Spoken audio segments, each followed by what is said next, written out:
Welcome everybody. Today I want to talk about something, and I need you to do a favor for me. I need you to open your mind to a possibility, okay? Have you ever heard that a parachute works best when it's open? So I'm just going to ask you to open your mind, listen all the way through this video before you make a decision about what I'm going to talk about. Because I have been reluctant to talk about this topic because I am a people pleaser. And because there's a lot of misconceptions about this topic. And I want to share with you my experience with this topic.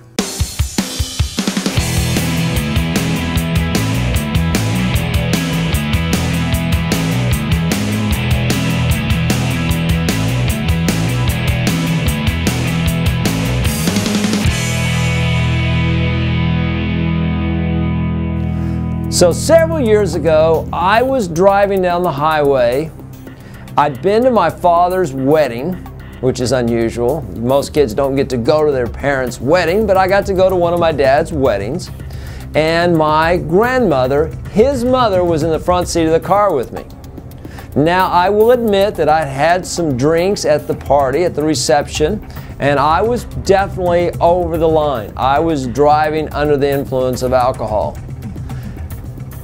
And I looked in my rearview mirror, and here came the red lights. Now, my grandmother in her 80s is in the front seat. I'm getting ready to get arrested. I know I'm going to go to jail for DUI. I did something that some of you guys have done before. I said, God, please don't let me get arrested. Now, I didn't really have a relationship with God right then, but I didn't want to go to jail. I didn't know about God, but I did, but I didn't, and it didn't matter. All rules were out. I didn't want to go to jail. So I said, God, please don't let me get arrested.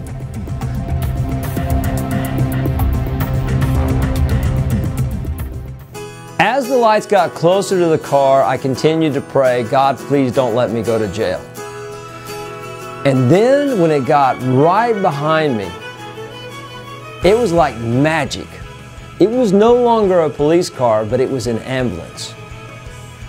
I don't know if it really changed from a police car to an ambulance, but I believed it was a police car when I first saw it. And it was an ambulance, and it passed me, and I said, thank you. Now, I want to talk about God. And a lot of people are like, I'm not into this God thing. I know people that say that they're Christians, they follow God, and I don't want their way of life. Well, I am a Christian, and I love my way of life, but it didn't happen overnight. And I want to share with you my experience as becoming a Christian. The very first thing I had to do in order to become a Christian was I had to make a simple decision.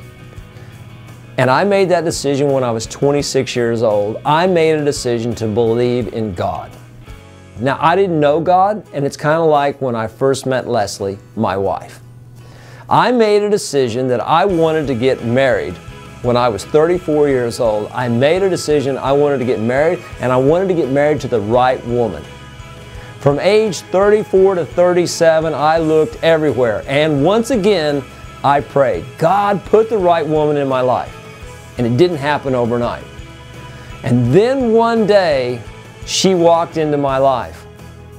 And when I saw her for the very first time, when I saw Leslie for the very first time, I made a decision. And the decision was, I want to marry that woman.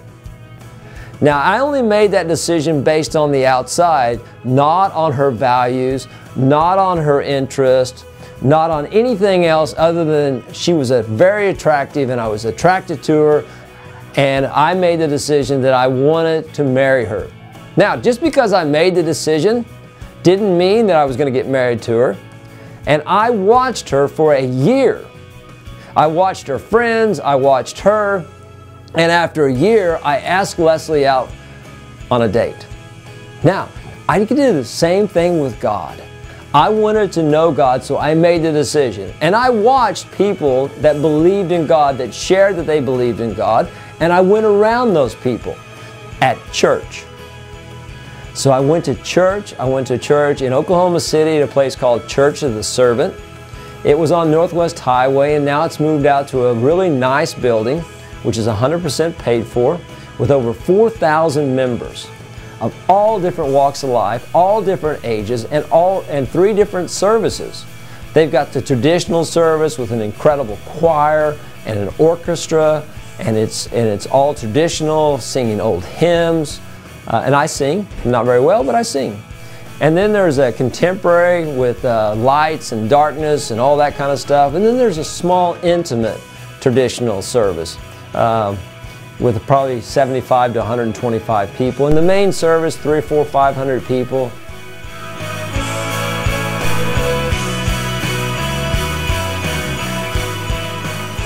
But when I first went to that church, I didn't know anybody there. I'd heard about it. I heard it was the hip place, the cool place to go back then. And so the very first couple of times I was there, I was just as a spectator.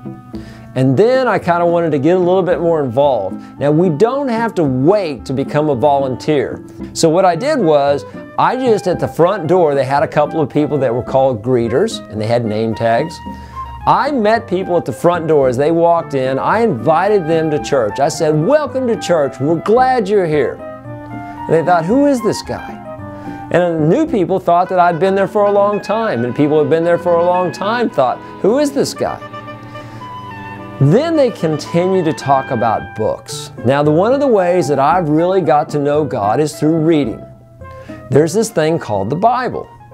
Now, every time I picked up the Bible, it was very difficult for me to read, and I didn't understand a lot. In the King James Version, I'm not there. But there's a lot of different versions. Matter of fact, I know there's at least 21 different versions because I've read the majority of those versions now, but not at first. I came in contact with a book called The Purpose-Driven Life, written by Rick Warren. I wanted to continue to get to know God. And so I read the book, The Purpose-Driven Life, from cover to cover, and I felt like I really wanted to belong to what that book talked about loving people unconditionally, about forgiving people that have harmed me, about serving others, about having a purpose. In the book, he talks about life is a test, life is temporary, and life is a trust. Life is a test. Every day I have a test. Do I want to get out of bed or do I want to stay in bed? Do I want to be polite or do I want to be rude? Do I want to be friendly or do I want to be withdrawn? Do I want to go to work or do I want to stay home? We have choices all day long, and we have a test all day long. Do I want to spend my money or do I want to save my money? Do I want to invest my money or do I want to spend my money? So we have a test. Life is a test. One of the things that I've learned through reading that book, The Purpose-Driven Life, is whenever a situation happens in my life that I don't necessarily agree with, I say to God through prayer, just like this, "God, what is it you want me to learn about this? Why did my mother pass away? What do you want me to learn? Where is my mother?" You know, there's a line in The Purpose-Driven Life that says, trying to explain who God is, what God is like trying to explain the internet to an ant. We really don't know. But I can tell you this: kindness, tolerance, patience, joy. That's the way I want to live. My philosophy is the more I give, the more I live. So I started this journey to get to know God back in the 80s, and I'm continuing to learn.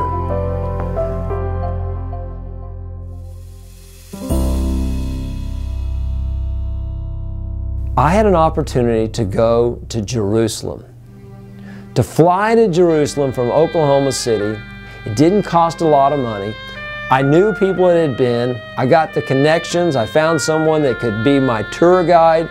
And a friend of mine and I went to Jerusalem. I walked down the old paths. We call them, they were paths. They call them streets. I call them paths.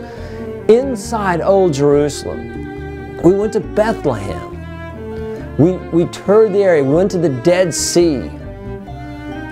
we toured the entire area. If you've never been to Jerusalem, I highly recommend it. It takes the Bible that's in black and white and it makes it color.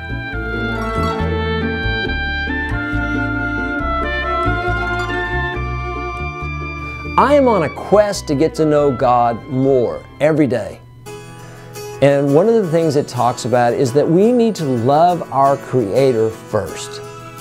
And then we need to love others, people around us, our family, our neighbors, and then we need to bring people to God. Inviting someone to church is a simple act just to say, would you like to come to church with me sometime this month? It is so wonderful to see someone come in and get involved in a church of love and acceptance and tolerance and patience, a church that wants to make a positive difference. If you're not involved in a church right now, do some church shopping. Go around, get a book, get the book The Purpose-Driven Life. But first, make a decision that you want to know God. I know that you didn't create yourself and I didn't create myself. That there's something that created us. I don't know exactly what it is, but I'm on a quest to know. I'm on a quest to love more people, to be more kind. The only thing I'm really trying to communicate in this video is to be open that there is a God and that God wants us to be close. That God wants us to communicate with Him through prayer, through meditation, through our acts, through our friends, and through how we spend our time.